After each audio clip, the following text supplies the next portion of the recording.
The champagne flute slipped from my fingers, crystal shattering against marble as I stared at my own brushstrokes being sold for $330,000.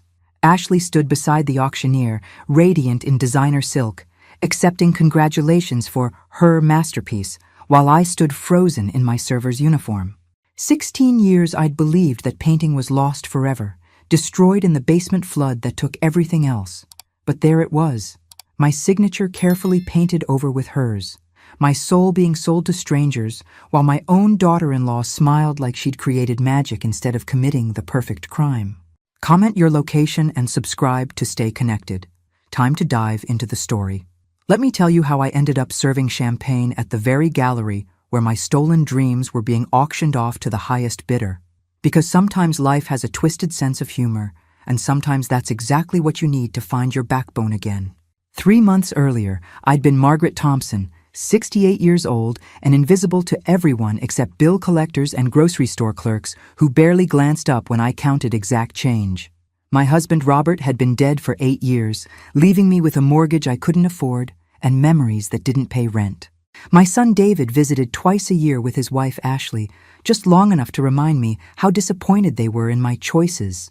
"Mom, you could have been somebody," David would say, glancing around my cluttered apartment with that particular expression children reserve for parents who've failed to live up to their potential. All that talent just wasted. He wasn't wrong about the talent part. Once upon a time, Margaret Thompson had been Maggie Hartwell, the girl who painted landscapes so real you could smell the wildflowers and feel the morning mist.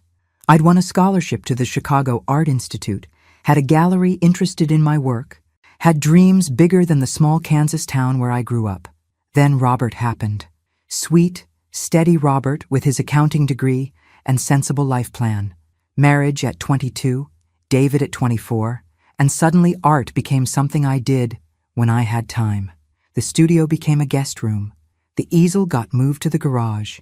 And eventually, the brushes got packed away in boxes marked someday. After Robert died, I'd tried to find those boxes, tried to remember who I used to be. But someday had been buried under 8 years of grief and financial struggle. The basement flood 2 years ago had taken what was left of my artistic past.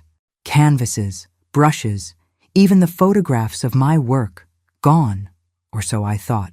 When David mentioned that Ashley had gotten a job at the prestigious Whitmore Gallery downtown, I'd felt a flutter of something that might have been pride. At least one person in the family was making something of themselves in the art world, even if it was just selling other people's dreams. "Ashley's doing really well," David had said during his last visit. "She's got such an eye for talent. Eleanor Price thinks she has real potential as a curator." I'd smiled and nodded, playing the supportive mother-in-law role I'd perfected over the years. What else was I going to say? That watching someone else live the life I'd given up made my chest feel like it was filled with broken glass? When Eleanor Price called me personally to offer a job serving at gallery events, I'd been too surprised to say no. "Ashley had recommended me," she said. "Thought I might enjoy being around art again." "It's not much," Eleanor had explained in her crisp, cultured voice. "Just serving champagne and canapés at openings and auctions. But Ashley mentioned you had an artistic background, and I prefer staff who appreciate what we're displaying." The pay was decent. And honestly, I needed the money. Social Security barely covered rent, let alone food and utilities.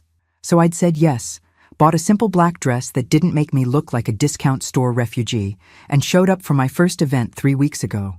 The Whitmore Gallery was everything I'd dreamed of in my youth. White walls showcasing carefully curated pieces, perfect lighting that made every painting glow, hushed conversations where words like composition and brushwork were spoken with reverence. Walking through those rooms with a tray of champagne, I felt like a ghost visiting her own funeral.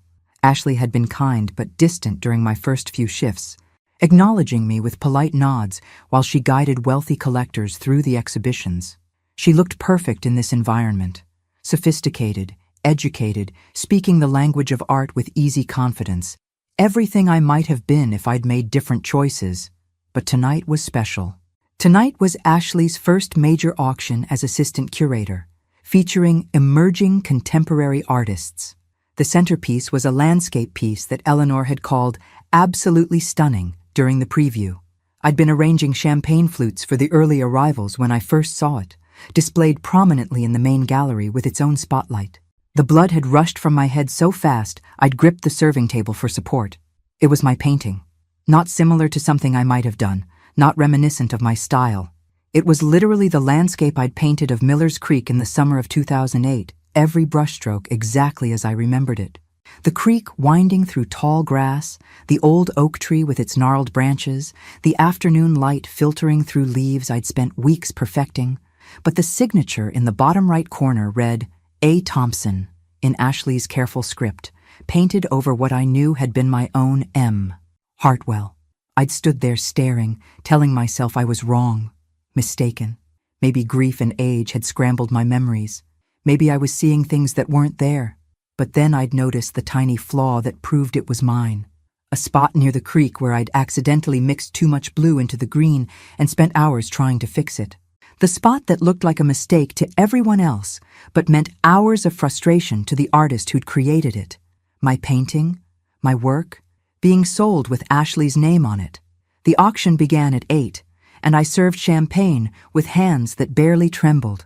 On the outside, I was invisible Margaret Thompson in her simple black dress. On the inside, I was screaming. When the auctioneer called Lot 17, Ashley Thompson's remarkable debut piece, I'd positioned myself at the back of the room with a perfect view. The bidding started at $50,000. The price climbed steadily as hands shot up around the room, numbers being called that made my minimum wage existence feel even smaller. Ashley stood near the front, her face glowing with false modesty, as people congratulated her between bids. She was wearing the pearl necklace I'd given her for Christmas 2 years ago, back when I could still afford gifts that mattered. 100,000, 150, 200,000. David appeared beside her, his arm around her shoulders, both of them watching their future get brighter with every bid. Their future built on my stolen past. 300,000, 310, 330,000. Going once. That's when the champagne flute fell from my numb fingers, crystal exploding against the marble floor like a gunshot. Heads turned, Ashley's included, and for one terrible moment our eyes met across the crowded room. I saw recognition flash across her face. Not guilt, not shame. Recognition and calculation, like someone doing rapid math in their head. Sold $330,000 for this remarkable piece by Ashley Thompson. Applause filled the room while I knelt to pick up crystal shards with fingers that wouldn't stop shaking. A security guard appeared beside me with a small broom, his voice kind but firm. "Don't worry about it, ma'am. Happens all the time at these events. Why don't you take a break?" I nodded and headed for the staff room, leaving behind the sound of celebration and the sight of Ashley accepting congratulations for selling my soul to strangers. In the tiny break room, I sat on a folding chair and stared at my hands. 68 years old, and I'd just watched my own daughter-in-law steal 16 years of my life in broad daylight. The worst part wasn't even the money, though $330,000 was more than I'd make in a decade of serving champagne. The worst part was how good she was at it, how naturally she accepted praise for work that had cost me months of early mornings and late nights, trying to capture light the way God intended it. But as I sat there surrounded by stacks of gallery programs and empty champagne boxes, something started burning in my chest that wasn't grief or shock. It was rage. Pure, clean rage that tasted like copper pennies and felt like electricity. Ashley Thompson had made a very expensive mistake tonight. She'd assumed that Margaret Thompson, the broken woman in the server's uniform, was the same person as Maggie Hartwell, the artist who'd once had the fire to dream impossible things. Time to remind her exactly who she'd decided to rob. I didn't go home after the auction. Instead, I drove to the all-night diner on 5th Street and ordered black coffee that tasted like regret while I tried to figure out how a painting I'd watched floodwater destroy 2 years ago had ended up in Ashley's art collection. The memory was crystal clear. I'd been down in the basement looking for David's old baseball cards when the pipe burst. Water everywhere, soaking through cardboard boxes and ruining everything I'd stored down there, including the wooden crate where I'd kept my finished paintings, the ones too painful to display but too precious to throw away. Or so I'd thought. I pulled out my phone and scrolled through my contacts until I found Pete Morrison, the contractor who'd done the flood cleanup. Pete had been Robert's bowling buddy back in the day, and he'd given me a deal on the restoration work. Maybe he'd remember something I'd forgotten. He answered on the fourth ring, his voice thick with sleep. "Margaret? Jesus, what time is it?" "Pete, I need to ask you about the basement flood at my old house, the cleanup you did 2 years ago." "Margaret, it's after midnight. Can't this wait until morning?" "Did you save anything from those boxes? The ones that got water damaged?" A pause. "Some of it, yeah. Nothing you wanted to keep, you said. Told me to throw it all away." My heart started pounding. "Where did you throw it away?" "Well, that's the thing. My nephew Danny was helping with the cleanup, and he asked if he could take some of the art stuff. Said his girlfriend was into painting and might be able to restore some pieces." "You told me you didn't care what happened to it." "Danny Morrison. Ashley's maiden name was Morrison." "Pete, what's your nephew Danny's last name?" "Morrison. Why?" "And his girlfriend. What was her name?" "Ashley something. Pretty girl, real interested in art. Said she might be able to save some of your paintings." "Why are you asking about this now?" I hung up without answering and sat in the diner booth, my coffee going cold while pieces clicked into place like bullets loading into a gun. Ashley Morrison. She'd been Ashley Morrison when she started dating David 8 years ago, fresh out of art school with a degree and no talent. I'd met her at Sunday dinner, watched her flip through art books and nod along when David talked about my wasted potential. She'd been so interested in my artistic background, asking questions about techniques and periods. I'd thought she was being polite, trying to bond with her future mother-in-law. Instead, she'd been shopping. The flood had been 2 years ago, just before David and Ashley got married. Perfect timing to acquire a collection of original artwork and plenty of time to plan how to use it. I drove home in the pre-dawn darkness, my mind clearer than it had been in years. By the time I reached my apartment, I had a plan that would have made Robert proud. He'd always said I was too trusting for my own good, but he'd also taught me to keep detailed records of everything important. In my bedroom closet, behind winter clothes I rarely needed, was a shoebox containing the documentation of my artistic life. Photographs of paintings, sketches, even some old exhibition programs from my college years. Everything I'd need to prove that Ashley Thompson's remarkable debut piece had been painted by Margaret Hartwell in the summer of 2008. I spread the photos across my kitchen table like playing cards, looking for the one I remembered taking of the Millers Creek landscape. There it was, third photo in the stack, showing my painting on the easel in the garage studio. The date stamp on the back read July 15, 2008. The signature clearly visible was M. Hartwell. But I needed more than old photographs. I needed expert testimony, documentation, something that would hold up if this went legal. I made my first call at 9 in the morning to Dr. Patricia Wells, my old art professor at the community college. Patricia had kept in touch over the years, always encouraging me to get back to painting.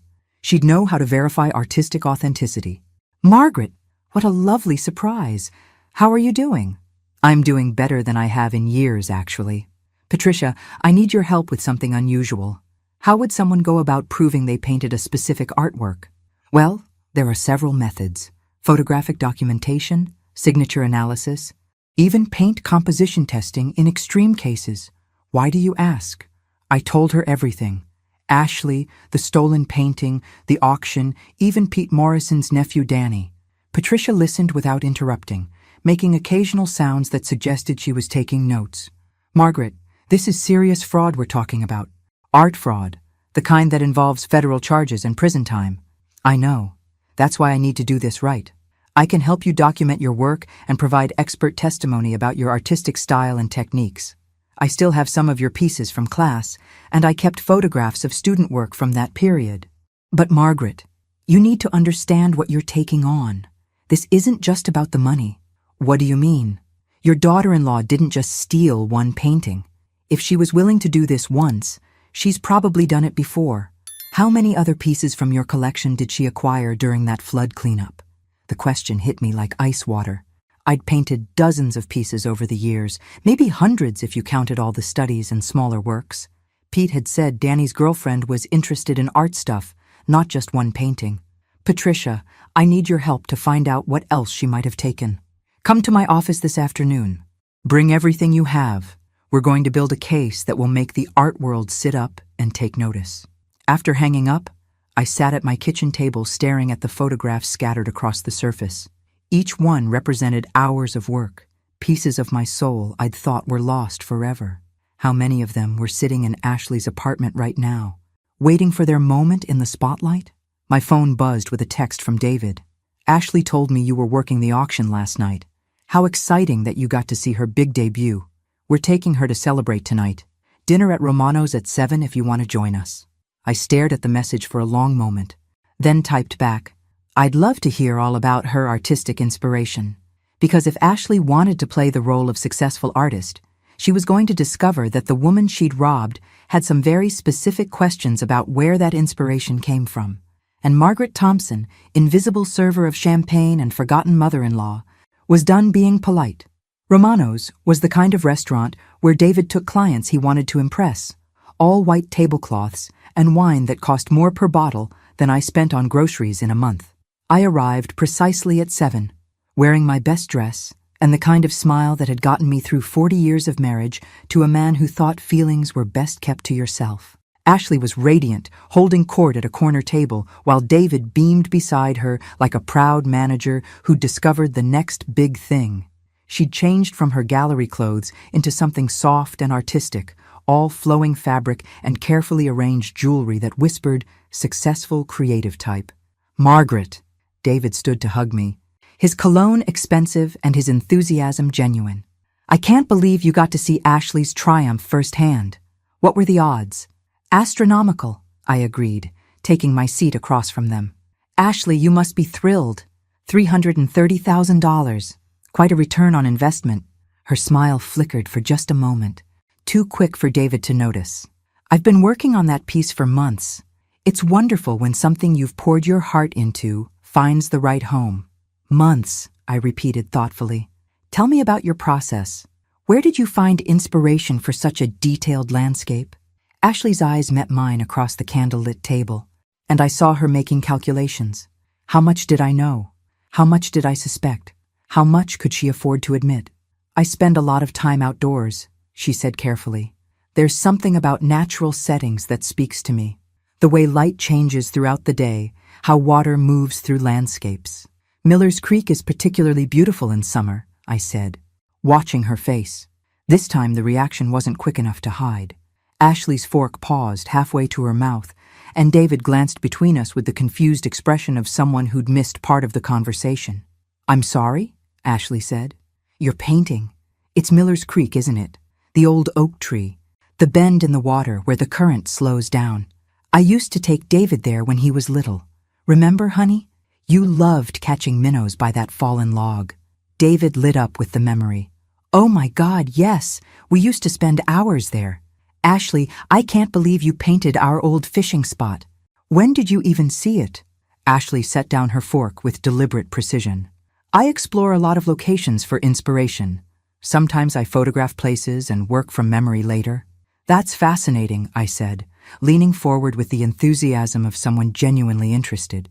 Because I could have sworn I saw some old photographs of that exact spot in my basement before the flood. Same angle, same lighting. What a coincidence that we'd both be drawn to capture it the same way. The silence stretched long enough for David to notice. He looked between Ashley and me with growing confusion. What flood? Margaret, what are you talking about? The basement flood 2 years ago. Remember? When that pipe burst and ruined all my old art supplies and paintings? Pete Morrison did the cleanup. Ashley had gone very still, her professional composure locked in place like armor. David mentioned you used to paint. Such a shame to lose your work that way. Oh, but it wasn't all lost, I said brightly. Pete's nephew Danny helped with the cleanup, and his girlfriend rescued some pieces. Thought she might be able to restore them. Isn't that wonderful? It's nice to know my old work found someone who appreciated it. David was frowning now, pieces clicking together in his engineer's mind. Ashley, your maiden name was Morrison. Is Danny your cousin? The waiter chose that moment to appear with our wine, giving Ashley time to construct her response. When he left, her smile was perfectly calibrated, apologetic but not guilty. I should have mentioned it earlier. Yes, Danny's my cousin. When he told me about the water-damaged paintings, I offered to look at them. Most were beyond saving, but a few had potential. I've been studying restoration techniques. So you restored Margaret's paintings? David asked, looking pleased at this family connection he'd somehow missed. I tried to save what I could, Ashley said. But restoration can be transformative. Sometimes you end up with something quite different from the original. I nodded thoughtfully. Different how? Well, water damage often obscures original signatures, makes it impossible to authenticate the original artist. And sometimes the restoration work is so extensive that it becomes a collaboration between the original artist and the restorer. The piece becomes something new. She was good, I had to admit, not just at lying, but at constructing lies that sounded reasonable to someone who didn't know better. David was nodding along, clearly impressed by his wife's artistic knowledge and generous spirit. That's amazing, Ashley. So Margaret's old paintings inspired your new work? In a way, she said, meeting my eyes directly. Sometimes the past provides a foundation for future creativity. I smiled and raised my wine glass to future creativity built on solid foundations. We drank, and Ashley's hand was steady as glass, but I saw the message in her eyes, clear as painted words. I know that you know, and I'm not afraid. The rest of dinner passed with surface pleasantries and David's excited chatter about Ashley's promising career. She'd been accepted into a group show next month, had 2 galleries interested in her work, possibly a solo exhibition in the spring, all built on the foundation of my stolen life's work. When we said goodbye in the restaurant parking lot, Ashley hugged me with the affection of a dutiful daughter-in-law. Thank you for coming tonight, Margaret. It means so much to have family support. Family should always look out for each other, I replied, squeezing her back with equal warmth. I can't wait to see what you come up with next. Driving home, I felt lighter than I had in years. Ashley thought she'd won this round by admitting to restoration work while claiming the artistic transformation as her own. She'd constructed a story that protected her from accusations of outright theft while still allowing her to profit from my work. But she'd made 2 critical mistakes tonight. First, she'd underestimated how much I'd learned about strategic patience during 40 years of marriage to Robert Thompson. And second, she'd assumed that Margaret Thompson, grieving widow and occasional champagne server, was the same person as Maggie Hartwell, who'd once been fierce enough to believe she could paint the world exactly as she saw it. Tomorrow, I'd call Dr. Wells and share Ashley's interesting theory about restoration as artistic collaboration. Then I'd call Pete Morrison and ask some very specific questions about exactly which pieces Danny had taken from my collection. Because if Ashley wanted to play the game of artistic attribution and collaborative restoration, I was about to teach her some rules she'd never learned in art school. Starting with the most important one, always know exactly who you're stealing from. Dr. Patricia Wells's office at the community college was exactly as I remembered it from my continuing education classes 15 years ago. Paintings covered every available wall space, some professional pieces, but mostly student work that showed promise. She'd always believed in displaying potential alongside achievement. "Margaret, you look different," she said, studying me over her reading glasses. "Determined? I like it." I spread my documentation across her desk. Photographs, sketches, even the detailed notes I'd kept about paint colors and techniques for each piece. 40 years of marriage to an accountant had trained me to document everything. "Tell me about this restoration theory Ashley presented," Patricia said, reviewing the photographs. She claimed water damage made original signatures unreadable, and that extensive restoration work creates a collaboration between original artist and restorer, essentially arguing that the restored piece becomes a new work of art. Patricia snorted. "That's complete nonsense from a legal standpoint. Restoration work, no matter how extensive, doesn't transfer artistic ownership. If I restore a damaged Monet, I don't suddenly become co-creator of a Monet. The original artist remains the original artist." She pulled out a magnifying glass and examined the photograph of my Miller's Creek painting. "Besides, this wasn't restoration work. This was forgery. Look at this signature analysis." She pointed to where Ashley's A. Thompson's signature appeared over my original M. Hartwell. Under magnification, you could see the different paint layers. See how the signature sits on top of the painting surface instead of being integrated into the final layer? Your original signature was painted over, not restored. That's deliberate fraud. Not artistic collaboration. What would hold up in court? Everything you've brought me, plus I can provide expert testimony about your artistic style and techniques. But Margaret, we need more evidence of the scope of this fraud. How many pieces are we talking about? I handed her the list I'd compiled after calling Pete Morrison that morning. 23 paintings, ranging from small studies to major works like the Miller's Creek landscape. Pete remembered because Danny had borrowed his truck twice to transport everything. My God, Patricia breathed. If she's selling these at auction prices similar to the Miller's Creek piece, we're talking about potential fraud worth millions of dollars. There's something else, I said, pulling out my phone. I did some research on Ashley's artistic career this morning. I'd spent hours online, tracing Ashley Thompson's professional history. Art school graduate with mediocre grades, no gallery representation before marrying David, no sales or exhibitions in her own name until 18 months ago. Then suddenly, a meteoric rise with sophisticated landscape work that garnered immediate critical attention. Her artistic style supposedly matured dramatically right around the time of my basement flood, I continued. Before that, her work was described as promising but lacking technical sophistication. Patricia was taking notes rapidly. We need to see her other pieces, the ones she's claimed as original work. I have an idea about that. Ashley mentioned she's in a group show next month at the Riverside Gallery. I could attend the opening. Better than that, Patricia said, her eyes lighting up with the enthusiasm of someone who'd found an intellectual puzzle worth solving. I know the curator at Riverside. Helen Martinez and I went to graduate school together. She'd be very interested in questions of artistic authenticity, especially if there's fraud involved. She reached for her phone. Helen, it's Patricia Wells. I need your help with something that might be right up your alley. How familiar are you with Ashley Thompson's work? I listened to one side of a conversation that grew increasingly interesting. Helen Martinez, apparently, had some concerns about Ashley Thompson's rapid artistic development. The sophistication of technique didn't match the timeline of her supposed artistic education. There had been whispers in the art community about the authenticity of her work. Helen wants to meet with you, Patricia said after hanging up. Tomorrow afternoon at 2. She's been building her own file on Ashley Thompson, and your documentation might be exactly what she needs. Driving home, I felt the satisfaction of pieces falling into place. Ashley had built her career on my stolen work, but she'd gotten greedy. Instead of selling 1 or 2 pieces quietly and building a modest reputation, she'd created a body of work too sophisticated for her supposed artistic background. That evening, David called with his usual weekly check-in. His voice was excited, full of news about Ashley's expanding opportunities. Mom, you won't believe this. Ashley just got offered a solo exhibition at the Whitmore Gallery in 6 months. Eleanor Price thinks she could be the next major landscape artist. We're talking about a 20-piece show with sale prices starting at $50,000. 20 pieces. The exact number I'd estimated Ashley had stolen from my collection. That's wonderful, dear.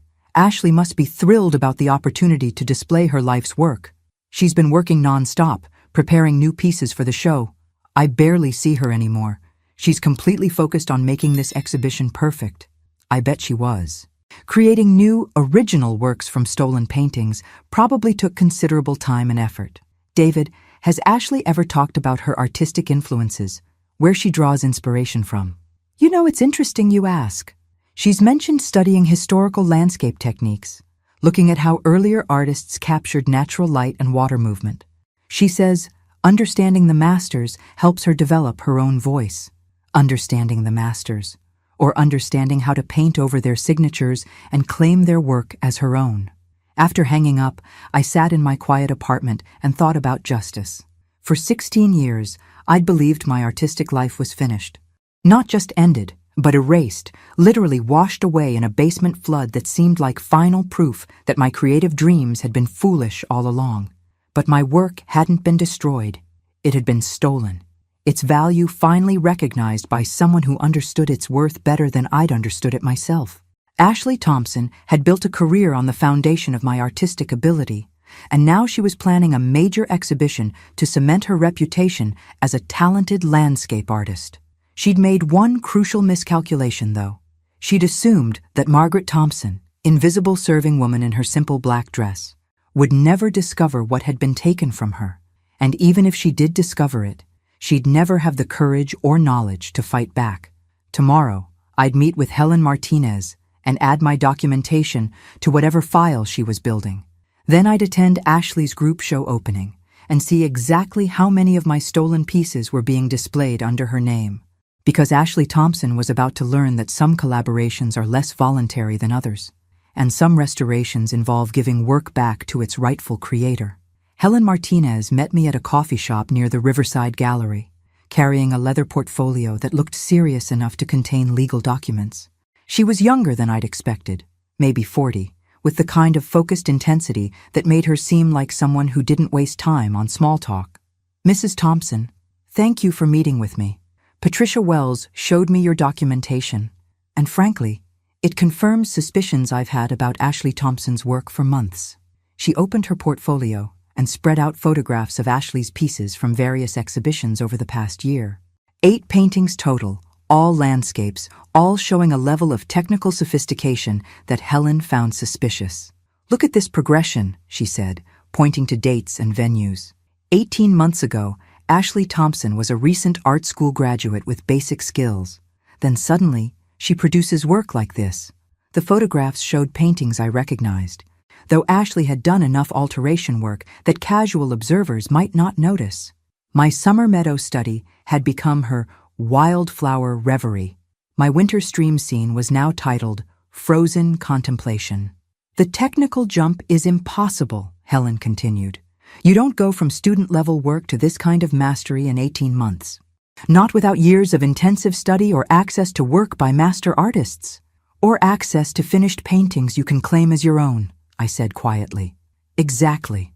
Patricia explained your flood situation and the connection through Ashley's cousin. Mrs. Thompson, I believe Ashley has been systematically passing off your work as her own, probably for over a year." Helen pulled out another set of photographs, these showing detailed shots of signatures and brushwork. "I've been documenting every piece of hers I could access. Look at these signature overlays." Under close examination, each painting showed the same pattern. Original signatures painted over with Ashley's careful script, just like the Miller's Creek landscape that had sold for $330,000. "This is systematic art fraud," Helen said firmly, "and next week's group show will give us the opportunity to document it properly. What do you need from me? I need you to attend the opening as my guest. Bring your documentation and be prepared to identify your original work. I'll have a photographer there to document everything we find." She handed me a business card. "There's something else you should know. I've been in contact with the FBI's art crime team. They've been investigating a rise in art fraud cases involving emerging artists, and Ashley Thompson's rapid success fits their pattern." FBI. The weight of what Ashley had done was starting to sink in. This wasn't just a family dispute about old paintings. This was federal crime. "Helen, what happens to David? My son. He has no idea what Ashley has been doing. If he's genuinely uninvolved, he should be fine legally. But Mrs. Thompson, this is going to destroy their marriage. Financial fraud, criminal charges, prison time. Your daughter-in-law is looking at serious consequences." I thought about David's excited phone calls, his pride in Ashley's success, his plans for their future built on her artistic career. 42 years old, and still naive enough to believe the best about people he loved. "He deserves to know the truth," I said finally. "The truth will come out regardless. The question is whether you want to control how and when, or let the FBI investigation proceed without your input." Friday morning, 1 week before the group show opening, I called David and asked him to meet me for lunch. He suggested our usual place, a casual restaurant where he could eat quickly between client meetings. He arrived exactly on time, already checking his phone for messages while he kissed my cheek in greeting. Success in his engineering consulting firm had made him busier but not necessarily happier. "How's Ashley's preparation for the show going?" I asked after we'd ordered. "Incredible. She's been working 16-hour days, perfecting every detail. The gallery wants her to include some earlier pieces to show artistic development, so she's been going through her whole portfolio. Earlier pieces, my stolen paintings that Ashley was planning to display as examples of her artistic growth. David, I need to tell you something important about Ashley's art." He looked up from his phone, finally giving me his full attention. What do you mean? I told him everything. The flood, Danny Morrison, the Miller's Creek painting at auction, my meetings with Dr. Wells and Helen Martinez. I kept my voice calm and factual, the way Robert used to present financial information to clients. David's face went through several stages: confusion, disbelief, anger, and finally, a kind of sick comprehension as details clicked into place. Mom, this is insane. You're accusing my wife of art fraud. I'm telling you what I discovered when I saw my own painting being sold with her signature on it. Maybe it's a misunderstanding. You said Danny took damaged paintings for restoration. Maybe Ashley genuinely thought they were beyond saving and that her restoration work made them new pieces. I pulled out my phone and showed him the photograph Patricia had taken of the signature overlay on the Miller's Creek piece. Does this look like restoration work to you? David stared at the image for a long time. His engineering mind, trained to analyze structural problems and identify their causes, was applying the same logic to his marriage. Jesus Christ, he whispered finally. How many paintings are we talking about? 23 that I can document. Probably more that I didn't photograph or forgot about. And the value? If they're selling for prices similar to the Miller's Creek piece, potentially millions of dollars. David put his head in his hands. When he looked up, his eyes held the same devastated expression he'd worn at his father's funeral. What do I do, Mom? You talk to Ashley before next Friday's opening. Give her a chance to explain or come forward voluntarily. After that, Helen Martinez and the FBI will handle it. The FBI? His voice cracked slightly. Mom, Ashley could go to prison. Yes, I said gently. She could. We sat in silence for a few minutes while David processed the destruction of everything he'd thought his life was building toward. Finally, he spoke. She knew, didn't she? When you saw each other at the auction. That's why she's been so stressed about this upcoming show. I think she's known for a while that this day would come eventually. David's phone buzzed with a text, and he glanced at it automatically. Ashley, she wants to know if we can postpone dinner tonight because she needs to work late on preparation for the show. He looked at me with eyes that had aged several years in the last hour. I guess I know what she's really preparing for. Friday afternoon, as I got ready for Ashley's group show opening, I thought about the woman I'd been when I first walked into the Whitmore Gallery 3 months ago. Invisible Margaret Thompson, serving champagne to people living the life she'd given up. Grateful for minimum wage and afraid to want anything more than survival. That woman was gone. In her place stood someone who remembered what it felt like to believe in her own worth, to fight for what belonged to her, to refuse to disappear just because someone found it convenient. Ashley Thompson was about to discover that stealing from the wrong person can be the most expensive mistake you ever make. But first, she was going to have to explain to a room full of art experts exactly where her remarkable artistic talent had come from. And I was going to be there to help her tell that story. The Riverside Gallery opening was everything I'd expected from Ashley's world. Beautiful people holding wine glasses, speaking in hushed tones about artistic vision and emotional authenticity. I arrived fashionably late, wearing my best black dress and the pearl earrings Robert had given me for our 20th anniversary. Helen Martinez found me within minutes, accompanied by a young man with an expensive camera and the focused expression of someone documenting evidence. Margaret, this is James Chen, our photographer. He'll be taking detailed shots of everything we discuss. I nodded, feeling strangely calm despite knowing that tonight would change everything. Around me, people admired Ashley's remarkable artistic development, while I prepared to reveal exactly how that development had occurred. Ashley looked stunning in a flowing midnight blue dress, her hair swept up to show off diamond earrings that probably cost more than my rent. She was holding court near a painting I recognized as my autumn forest study, now titled Seasonal Transition, and priced at $45,000. Mrs. Thompson, she approached with her perfect gallery smile, air-kissing my cheeks like we were old friends. I'm so glad you could make it. David said you were feeling under the weather. I'm feeling much better now, I replied, studying her face for any sign that she knew tonight was different. Seeing your work displayed so beautifully is quite inspiring. Her smile never wavered, but I caught the quick glance she shot toward the gallery entrance. Looking for David, probably, or maybe Helen Martinez, whose reputation in the art authentication world Ashley would certainly know. I'd love to hear about your artistic process for this piece, I said.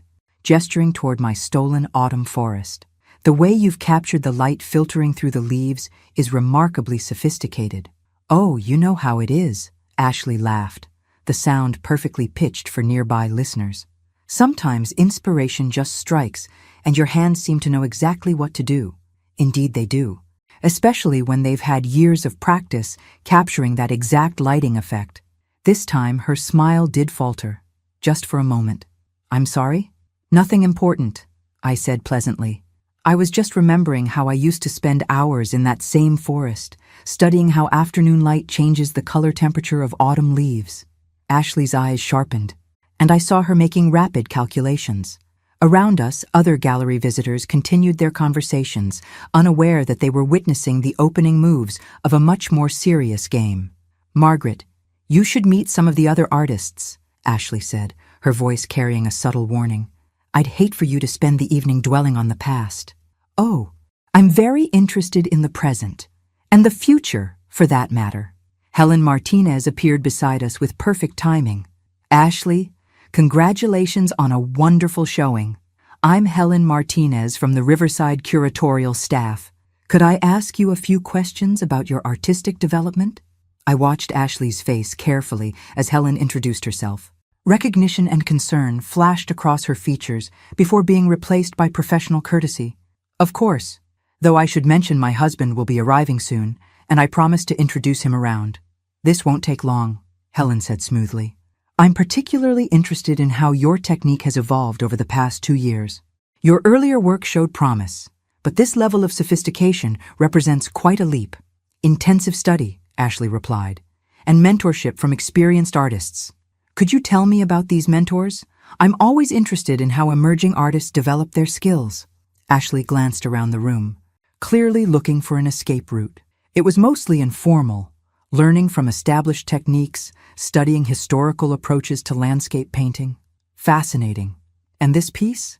Helen gestured toward my autumn forest. The brushwork here shows mastery of techniques that usually take decades to develop. Sometimes talent develops in unexpected ways, Ashley said, her voice growing cooler. Helen pulled out her phone and showed Ashley a photograph. It was the picture I'd taken of my original autumn forest painting in 2007, complete with my signature and the date stamp on the back. Would you say this earlier version influenced your current work? The color drained from Ashley's face as she stared at the photograph. Around us, conversation continued, but the three of us stood in a bubble of sudden electric tension. I'm not sure what you're implying, Ashley said carefully. I'm not implying anything, Helen replied. I'm asking direct questions about artistic provenance and authenticity. Questions that the FBI art crime team will also be asking next week. Ashley's composure finally cracked. I think this conversation is over. Actually, I said quietly, I think it's just beginning. Because you see, Ashley, that photograph Helen just showed you? I took it 13 years ago of a painting I created. The same painting you've been selling as your own work. Ashley looked between Helen and me, her perfect gallery persona dissolving into something closer to panic. You can't prove anything. Oh, but we can, Helen said pleasantly. Signature analysis, paint composition testing, photographic documentation going back over a decade. Mrs. Thompson has been remarkably thorough in documenting her artistic work. David chose that moment to arrive, and I watched Ashley's face as she saw him approaching. He looked terrible, hollow-eyed and exhausted, like a man who'd spent the week watching his entire world collapse. Ashley, he said quietly when he reached us, we need to talk. Not here, she hissed. Not now. Then where? When? After the FBI arrests you? The words carried further than David intended, and nearby conversations began to falter as people turned to look at us. Ashley's career was built on reputation and connections, and David had just threatened both in front of her professional community. David, you're causing a scene, Ashley said through gritted teeth. I'm causing a scene? You've built our entire life on stolen art, and I'm the one causing problems?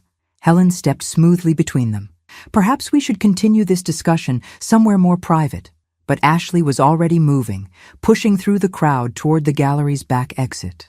I followed, my heart pounding with the knowledge that everything was finally coming to a head. In the alley behind the gallery, Ashley turned on me with fury that was no longer hidden behind professional courtesy. "You vindictive old woman. You couldn't stand that someone actually made something of your mediocre work. My mediocre work that you've sold for hundreds of thousands of dollars. Work that was rotting in your basement. Work you'd given up on. I saved those paintings and made them mean something." David stared at his wife like he'd never seen her before. "Ashley, you stole from my mother. I rescued art from oblivion and gave it the recognition it deserved. Your mother was serving champagne for minimum wage while masterpieces gathered dust in her apartment. The casual cruelty of her words hit me like a physical blow. In Ashley's mind, I was just an obstacle to be removed. My life's work nothing more than raw material for her ambitions. "You're right about one thing," I said quietly. "I had given up, but you made a mistake, Ashley. You assumed I'd stay given up." Police sirens were growing louder in the distance. Helen had apparently made good on her threat to involve law enforcement. Ashley heard them too. Her expression shifted from fury to calculation as she realized her options were narrowing rapidly. "This isn't over," she said, looking directly at me. "You have no idea what you're destroying." "I have every idea," I replied. "I'm destroying a criminal enterprise built on my stolen life's work, and I'm enjoying every minute of it."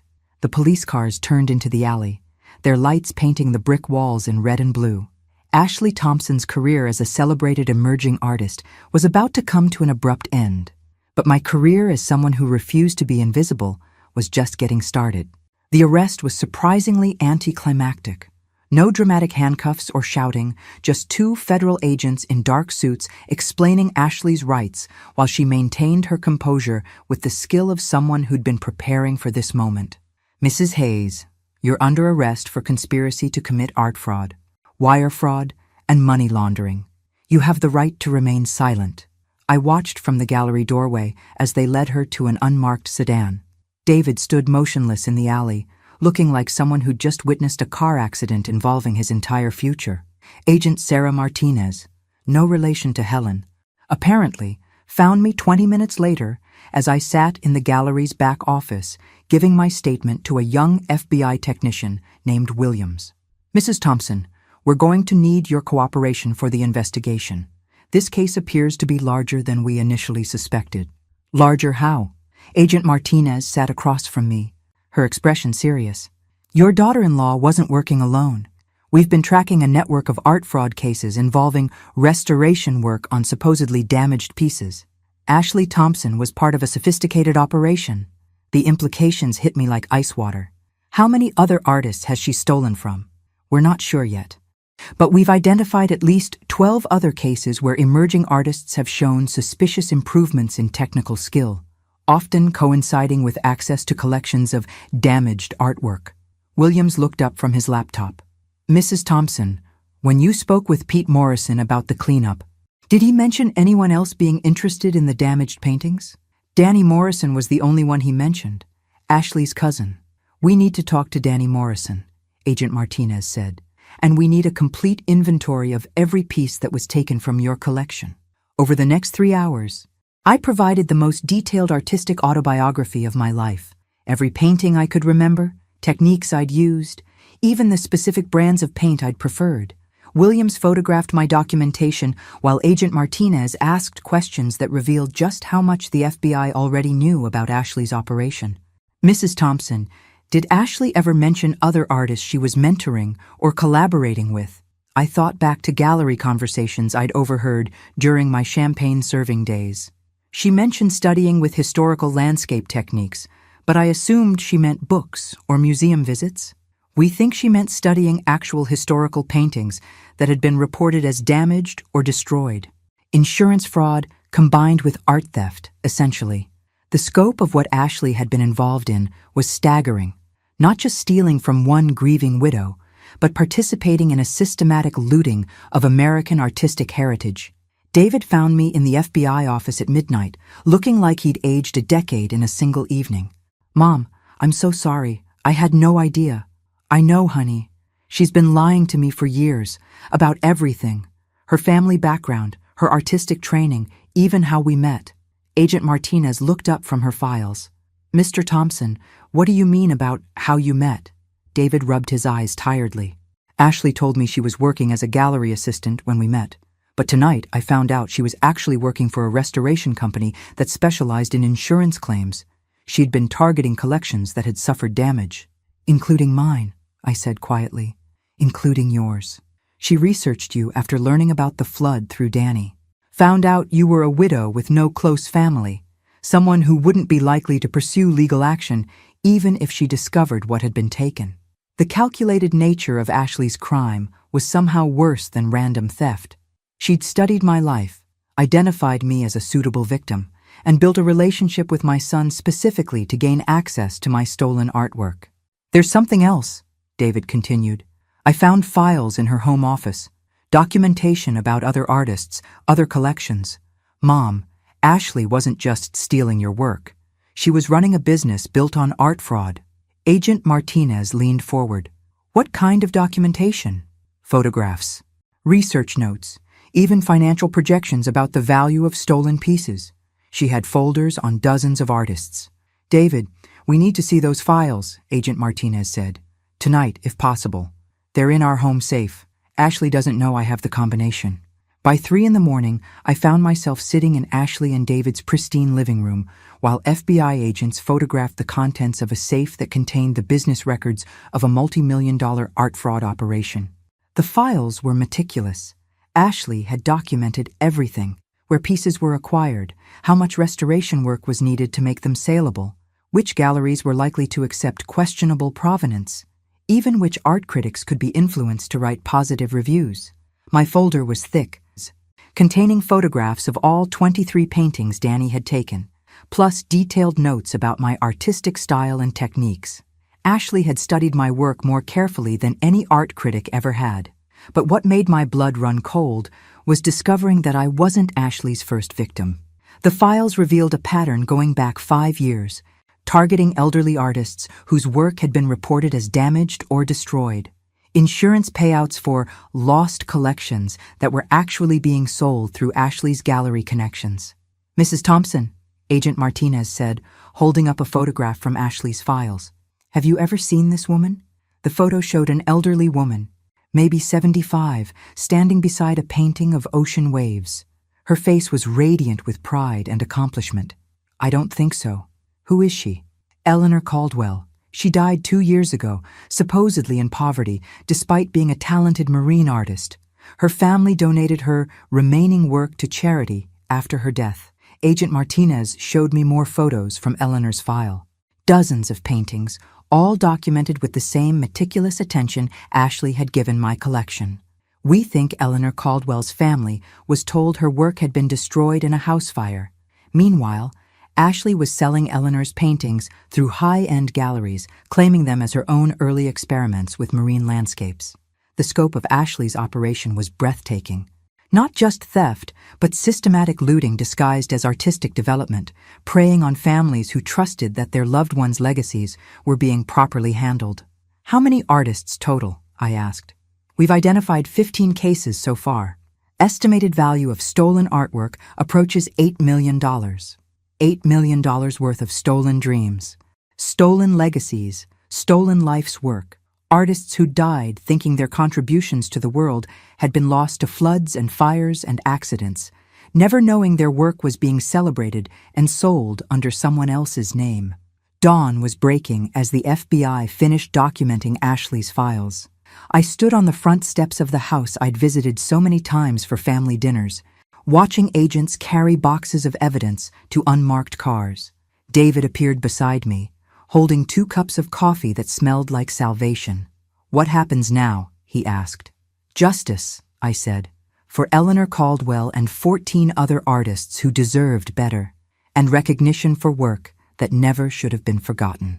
The morning sun was painting the sky in shades of gold and pink, the kind of light that had inspired every landscape painting I'd ever created. For the first time in years, I looked at that light and felt the urge to paint it myself, to capture it with my own hands, instead of watching someone else claim credit for seeing beauty in the world. Ashley Thompson had stolen my past, but she'd accidentally given me something more valuable, the knowledge that my work had always been worth fighting for. The media attention began the next morning. "Emerging artist arrested in multi-million-dollar art fraud scheme" was the headline in every major newspaper, and by noon, my phone was ringing with reporters wanting to interview the elderly victim who brought down an art forgery ring. I let them go to voicemail. I wasn't ready to be anyone's inspiration story just yet. Dr. Patricia Wells called around 3 in the afternoon with news that made my hands shake. "Margaret, I've been contacted by the Whitmore Gallery. They want to host a retrospective of your original work. They're calling it Recovered, the Art of Margaret Hartwell. My work isn't famous enough for a retrospective. It is now. 16 of your pieces have been selling for six-figure prices over the past 2 years. You're already a recognized artist. You just didn't know it." The irony was sharp enough to cut. Ashley's theft had made me more successful than I'd ever been when I was actually creating the work. "Patricia, I haven't painted in 8 years. Then maybe it's time to start again." That evening, I drove to the storage unit where I'd kept Robert's things after selling the house. Behind boxes of his accounting files and old furniture, I found the art supplies I'd packed away after his death. Brushes still stiff with old paint, tubes of color that might still be usable, the small easel I'd used for quick studies. Loading everything into my car felt like an archaeological dig into my own past life. Who was Margaret Hartwell? Could she still exist? Or had too many years of being Robert's wife and David's mother erased her completely? I set up the easel in my apartment's tiny living room, facing the window that looked out over the city. The evening light was terrible for painting, but it was the light I had. The first brushstroke felt like coming home. I painted for 3 hours straight, losing myself in the familiar rhythm of color and composition. Nothing ambitious, just a simple study of the view from my window. But my hands remembered things my mind had forgotten. How to layer colors for depth, how to suggest texture with just a few quick strokes, how to capture light as it changed and moved. When I finally stepped back to look at what I'd created, tears blurred my vision. It wasn't my best work, but it was mine. Created by my hands, signed with my own name, belonging to no one but me. The next morning, I woke to find my story on the front page of the arts section. The reporter had found Eleanor Caldwell's daughter, who'd provided quotes about her mother's lost paintings being recovered through my case. "My mother died thinking her life's work had been destroyed," Linda Caldwell was quoted as saying. To learn that someone was selling her paintings and claiming credit for her artistic vision, it's devastating, but also validating. Mom's work was good enough to steal. I called Linda Caldwell that afternoon. She lived 3 hours away in the same coastal town where her mother had painted marine landscapes for 40 years. "Mrs. Caldwell, this is Margaret Thompson. Margaret Hartwell, I should say." "Oh my God, you're the one who brought this whole thing to light. I've been wanting to thank you. I think we should meet. All of us. All the families affected by Ashley's fraud." "That's a wonderful idea. There are things the FBI hasn't told the media yet. Things about how extensive this operation really was." We arranged to meet the following Saturday at Eleanor Caldwell's former studio, which Linda had preserved exactly as her mother left it. The drive along the coast gave me time to think about legacy and recognition, about how Ashley's crime had revealed the value of work that was supposed to have been forgotten. Eleanor Caldwell's studio was a converted garage facing the ocean, with windows positioned to capture natural light throughout the day. Her final painting was still on the easel, an unfinished seascape that showed a master's understanding of water and light. Linda was a woman my age, maybe 65, with her mother's artistic eye and her father's practical nature. She'd been a teacher for 40 years, raising her own family while helping Eleanor maintain a modest career, selling paintings to local tourists and seasonal residents. "Mom never sold a painting for more than $500, Linda told me as we looked through Eleanor's remaining work. She always said she painted for joy, not money, but seeing her pieces sell for $50,000 each under someone else's name, it proves she was better than she ever knew. That's what hurts most. Mom died thinking she was just a hobbyist, a nice lady who painted pretty pictures for tourists. I understood that pain intimately. How many artists die believing their work wasn't important enough to matter, never knowing that someone else would later recognize its true value? Linda, I want to organize something. A group exhibition featuring recovered work from all the artists Ashley stole from. Not as victims, but as the accomplished artists we actually were. Linda's eyes lit up with the same enthusiasm I'd seen in Patricia Wells when she recognized a good idea. "A celebration instead of a memorial," she said. "Mom would have loved that." We spent the rest of the afternoon planning. Linda had contacts in the coastal art community, and I had newfound connections through the FBI investigation and media coverage. Together, we could create something that honored the original artists while exposing the full scope of Ashley's crimes. Driving home, I felt something I hadn't experienced in years: the excitement of a project worth my full attention and energy. Not just recovering my stolen past, but building something new from the wreckage Ashley had created. My phone rang as I reached the city limits. David, calling with news that made me pull over to listen properly. "Mom," Ashley's lawyer called. "She wants to make a deal with the FBI. She's offering to provide information about the entire forgery network in exchange for reduced charges." "What kind of information?" "Names, locations, financial records. The FBI thinks she was just a mid-level operator in something much bigger. So Ashley wasn't the mastermind I'd assumed her to be. She was another kind of victim, recruited and used by people who'd recognized her desperation for artistic success and exploited it for their own profit. It didn't excuse what she'd done, but it explained how a small-town art school graduate had managed to orchestrate such sophisticated fraud. She'd had help, guidance, probably threats to keep her in line. "David, how are you handling all this?" "I'm leaving her," he said quietly. "I have to, not just because of the fraud, but because she looked me in the eye for 3 years and lied about everything that mattered. I can't rebuild a marriage on that foundation." I thought about Robert, about 40 years of marriage built on honesty and shared values. David deserved that kind of partnership, not a relationship founded on calculated deception. "I'm sorry, honey. I know you loved her. I loved who I thought she was. Turns out that person never existed." After hanging up, I sat in my car watching sunset light paint the sky in colors that demanded to be captured on canvas. Tomorrow, I'd call the Whitmore Gallery about the retrospective. I'd start planning the group exhibition with Linda Caldwell. I'd begin the process of reclaiming Margaret Hartwell from the ashes of Margaret Thompson's invisible life. Ashley had stolen my past, but she'd accidentally shown me that I still had a future worth fighting for. The phone call came at 6 in the morning on a Tuesday, 3 weeks after Ashley's arrest. Agent Martinez sounded exhausted but grimly satisfied. "Mrs. Thompson, we need you to come in immediately. Ashley's cooperation has uncovered something we didn't expect." "What kind of something?" "She wasn't just stealing from individual artists. She was part of a network that's been systematically looting museum storage facilities, insurance salvage operations, even estate sales. We're talking about organized crime on a national scale." An hour later, I sat in the FBI field office looking at photographs and documents that revealed the true scope of what Ashley had been involved in. Names, addresses, financial records stretching back over a decade. A criminal enterprise that had stolen millions of dollars worth of art from dozens of sources. "This isn't just fraud," Agent Martinez explained. "This is cultural theft. They've been erasing artistic legacies and redistributing them for profit."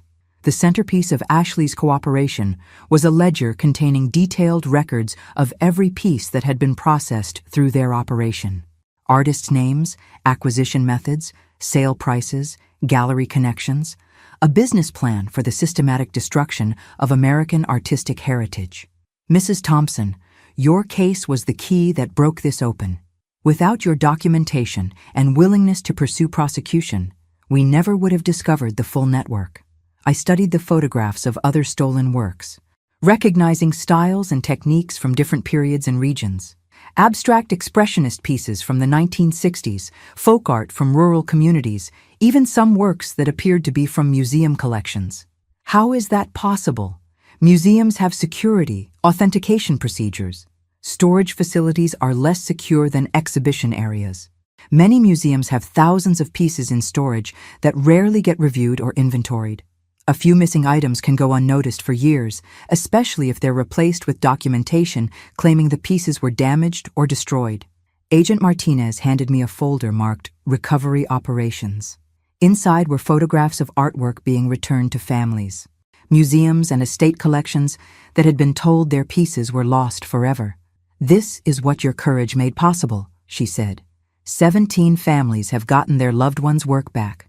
4 museums have recovered pieces they thought were permanently lost. And we've identified the location of approximately 300 additional stolen pieces. I looked at photo after photo of people holding paintings. Sculptures, drawings, artists' legacies returned to their rightful owners.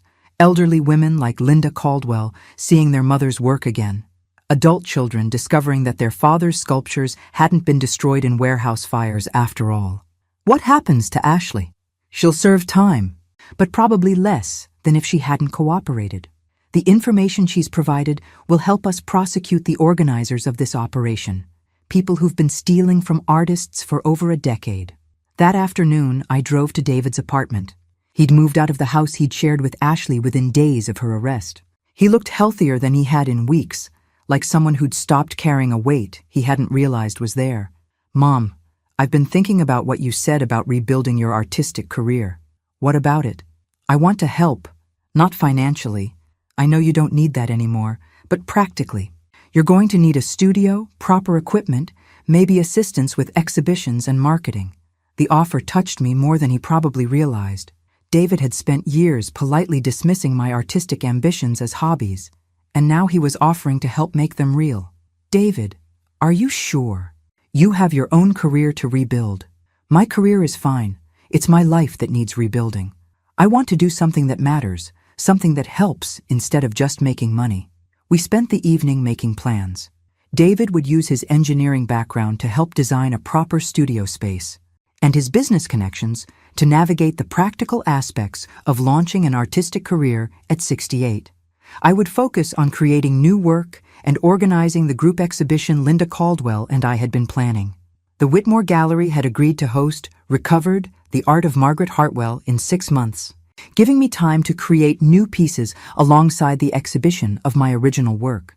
Eleanor Price had been surprisingly enthusiastic about the project, perhaps recognizing the publicity value of being associated with a case that had received national attention. "Margaret, you've become something of a folk hero in the art world," Eleanor had told me during our planning meeting. "The artist who brought down a forgery ring. People are fascinated by your story. I didn't want to be a folk hero. I wanted to be an artist. But if notoriety helped me rebuild my career and honor other stolen legacies, I could accept being both." That evening, I set up my easel and began work on a painting I'd been planning for weeks. Not a landscape this time, but a portrait. Eleanor Caldwell, painted from the photograph Linda had shown me, standing beside her easel with the ocean behind her. I wanted to capture something specific in Eleanor's expression, the quiet satisfaction of someone who knew her work was good, even if the world didn't recognize it yet. The confidence of an artist who painted for the right reasons, regardless of external validation. As I worked, I thought about legacy and recognition, about the difference between being seen and being valued. Ashley had made my work visible, but she'd tried to erase me in the process. The real victory wasn't recovering my stolen paintings. It was rediscovering the woman who'd created them. The phone rang at 11, interrupting my concentration. Linda Caldwell, calling with excitement that carried clearly across the phone line. "Margaret, I just got a call from the Norton Museum. They want to participate in our group exhibition. They're offering to host it in their main gallery, with full museum backing. A major museum exhibition, for artists who'd been told their work wasn't important enough to preserve." "Linda, that's incredible. There's more. The FBI investigation has identified 43 artists whose work was stolen by this network. 43 families who thought their loved ones' legacies were gone forever." I thought about Eleanor Caldwell's unfinished seascape, still sitting on her easel like a promise waiting to be kept. About my own work, rescued from Ashley's fraud and returned to my name. About artists whose greatest recognition had come after someone tried to steal their contributions to the world. "Linda, we're not just organizing an exhibition. We're building a monument." To what? To the idea that no artist's work should ever be forgotten, and no thief should ever be allowed to steal someone else's vision of beauty. As I hung up and returned to my painting of Eleanor Caldwell, I realized something had fundamentally changed in how I saw my own life. 3 months ago, I'd been Margaret Thompson, invisible widow serving champagne to people living the life she'd given up. Tonight, I was Margaret Hartwell again, artist and advocate, painting portraits of women who refused to let their stories be erased. And tomorrow, I'd wake up and continue the work of making sure no one ever forgot the difference between the two. 6 months later, I stood in the main gallery of the Norton Museum, watching people study my portrait of Eleanor Caldwell with the kind of attention I'd dreamed of receiving my entire artistic life. The museum exhibition, Stolen Voices, Recovered Art, and Reclaimed Legacies, had drawn crowds from across the country, transforming a story about art theft into a celebration of artistic perseverance. But tonight's real victory wasn't the crowds or the critical acclaim. It was Linda Caldwell standing beside her mother's recovered seascapes, telling visitors about Eleanor's 40-year career, painting the same stretch of coastline with unwavering dedication to capturing light on water. She never wanted fame, Linda was explaining to a young art student. She wanted to paint what she saw beautifully and honestly. Fame was something other people worried about. The exhibition featured work from 38 of the 43 artists whose legacies had been stolen by Ashley's network. 5 families had chosen not to participate, preferring to keep their recovered pieces private. I understood their choice, even if I'd made a different one. Agent Martinez found me standing in front of my Miller's Creek landscape, the painting that had started everything when Ashley sold it for $330,000. Tonight, it was displayed with its original signature restored and a detailed placard explaining its journey from creation to theft to recovery. Mrs. Thompson, I wanted you to know. Ashley was sentenced this morning. 8 years federal prison, with possibility of parole in 5. I felt surprisingly little satisfaction at the news. Ashley's punishment wouldn't undo the damage she'd caused, and her cooperation had been essential to recovering hundreds of stolen pieces. What about the others? The people who recruited her? Most are facing much longer sentences. The organizer, a man named Marcus Webb, got 25 years. He'd been running this operation since 2008. Stealing from artists' estates and insurance claims across 15 states. 25 years seemed appropriate for someone who'd made a career of erasing other people's legacies. Webb would spend the rest of his productive life in prison, while the artists he'd robbed would finally receive the recognition they deserved all along. David appeared beside us, looking proud in the way parents do when their children exceed expectations. Mom, the Times reviewer wants to interview you about the new pieces you created for this show. I'd spent the past 6 months painting again, rediscovering techniques I'd forgotten, and developing new approaches to subjects that had fascinated me for decades. The 12 new paintings in tonight's exhibition represented the most sustained creative period of my life, work that belonged entirely to me, without question or theft. David, I'm not sure I'm ready for that level of attention. Mom? You've become one of the most recognized landscape artists in the country. The Whitney wants to acquire 3 of your pieces for their permanent collection. The Whitney Museum. I thought about 22-year-old Maggie Hartwell, fresh out of art school and dreaming of exactly this kind of recognition. She would have been terrified and thrilled by tonight's success. At 68, I felt mostly grateful. Dr. Patricia Wells joined our small group, carrying a champagne flute and wearing the satisfied expression of someone whose faith in a student had been completely vindicated. Margaret, I have news that I think will interest you. The community college wants to establish the Margaret Hartwell Scholarship for non-traditional art students. People who are returning to their artistic careers after raising families or changing life directions. Patricia, I can't have a scholarship named after me.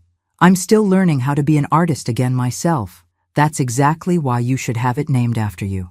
You're proof that it's never too late to reclaim your creative life. As the evening continued, I found myself thinking about identity and reinvention, about the difference between who you are and who others decide you should be. For 8 years after Robert's death, I'd accepted the role of diminished widow, someone whose productive life was essentially finished. Ashley's theft had accidentally revealed that my productive life had never actually ended. It had just been interrupted. Eleanor Price from the Whitmore Gallery approached as I stood contemplating my newest painting, a self-portrait I'd titled Artist at Work, showing myself painting in my apartment studio. Margaret, I hope you'll consider a solo exhibition with us next year. Based on tonight's response, I think you could easily fill our main gallery. A solo exhibition at the Whitmore Gallery, where this entire journey had begun when I watched Ashley sell my stolen work. The symmetry was almost too perfect to believe. Eleanor, I'll need time to create enough new work for a full show. Take all the time you need. Good art can't be rushed. As the museum reception wound down and guests began leaving, I walked through the exhibition one final time. 43 artists represented, hundreds of people who'd come to see work that was supposed to have been lost forever. Stories of survival and recovery, of art that outlasted the people who tried to steal it. In the center of the main gallery, a video installation played interviews with family members talking about their recovered pieces. Linda Caldwell spoke about her mother's dedication to painting the same coastline for 40 years, finding something new in familiar subjects every single day. An elderly man named Robert Jimenez described his father's abstract paintings, created in the 1960s when few people understood or appreciated non-representational art. Work that had been dismissed as worthless when it was stolen, but recognized as significant by the time it was recovered. Each story was different, but they all shared the same themes: persistence, dedication to artistic vision regardless of external recognition, and the belief that creating beauty was a worthy way to spend a life. As I stood watching these testimonials, I realized that Ashley had accidentally given me something more valuable than the money she'd made from my stolen work. She'd forced me to defend my artistic identity, to prove that Margaret Hartwell had always been worth fighting for. David found me standing in front of Eleanor Caldwell's unfinished seascape, which Linda had loaned to the exhibition as a symbol of interrupted but continuing creative life. "Mom, are you ready to go home?" I looked around the gallery one more time, seeing my work displayed alongside pieces by artists whose names were now known because someone had tried to steal their legacies. "Yes," I said, linking my arm through his. "I'm ready to go home and paint." Because tomorrow morning, I'd wake up in my studio apartment and continue the work I'd begun 46 years ago when I first picked up a brush and decided that the world was beautiful enough to deserve careful attention. And this time, no one would ever be able to take that away from me.